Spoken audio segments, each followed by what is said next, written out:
let me sort of re-emphasize that it's a part of the currency management operations of the Reserve Bank. A somewhat similar exercise was undertaken in 2013-14, whereby, the notes which were printed prior to 2005, they were withdrawn from public circulation, and the public was advised that you can come and exchange the notes. So this time, we are therefore withdrawing it from circulation, these 2,000 rupee notes, but they continue as legal tender.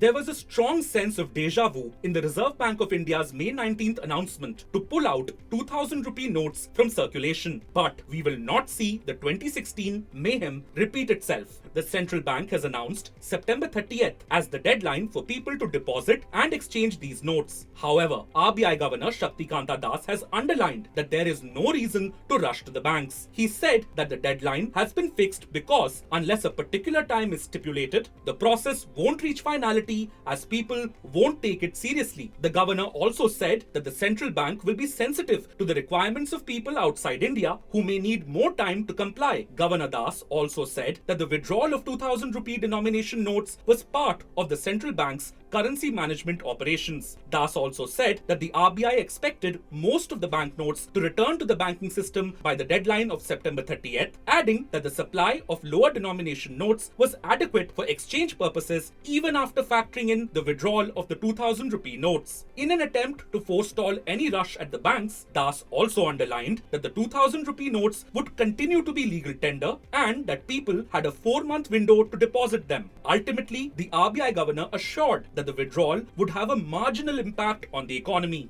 See, the overall impact on the economy will be very much limited because, in my view, I think most of the notes would either be exchanged for lower denomination currency, and to a certain extent would go back into bank deposits.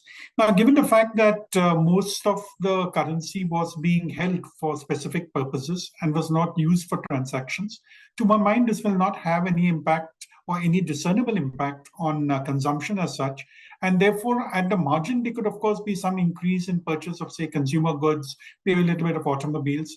But on the whole, I think it will be very much limited.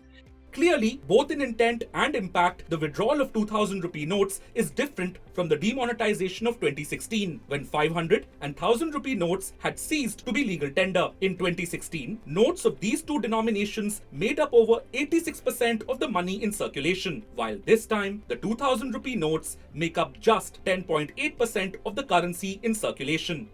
On a more specific note, there is an expectation that the bulk borrowing rates for the government and companies may see a reduction in the short term because the withdrawal of 2,000 rupee notes could increase liquidity in the banking system. So, what does the expert Business Standard spoke to have to say about this?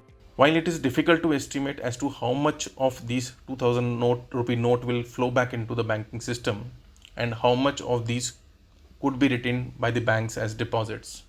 However, in a best case scenario, even if let's say 40 to 50% of these notes are retained by the banks as deposits, it could result in a deposit accretion of 1.5 to 1.8 lakh crores for the banks over next few months.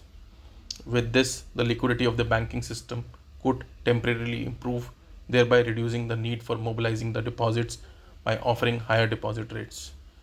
With improved liquidity in the banking system, the interest rates on the short-term money market instruments like call money, treasury bills, commercial paper, or the certificate of deposits issued by the banks could see a marginal decline. However, this moderation in interest rates is expected to be temporary, as the impact of high credit growth vis-a-vis the deposit growth would continue to result in an upward pressure on the deposit rates subsequently. All of this is well and good, but you may be wondering what will happen to your 2,000 rupee notes after you exchange or deposit them? Now, will the notes be recycled? Certainly not. These notes will not be recycled because they are being phased out. So what will the RBI do? RBI will dissolve these notes. There's a particular system called Currency Verification Processing System, CVPS, under which it will be resolved. And then typically the bricks are made out of these notes. And at the last stage, the bricks actually turn into different objects. Now, what are those? Like last time after demonetization, Reserve Bank of India got in touch with the National Institute of Design in Ahmedabad. And their students came out with different kind of ideas. And those ideas like creating pillows, to table lamps, to paperweights, to multiple things. Overall, the impact on the economy is likely to be limited. Meanwhile, based on an unnamed source, Business Standard has reported that the centre could withdraw the legal tender status of the 2000 rupee notes by the end of December 2023. It remains to be seen whether this will give Indian citizens abroad enough time to dispose of their holdings of these notes. If you like this video, share it and subscribe to Business Standard. For more news, views and insights, log on to www.business-standard.com. Do also follow us on YouTube, Twitter, Facebook, Instagram, Telegram and LinkedIn.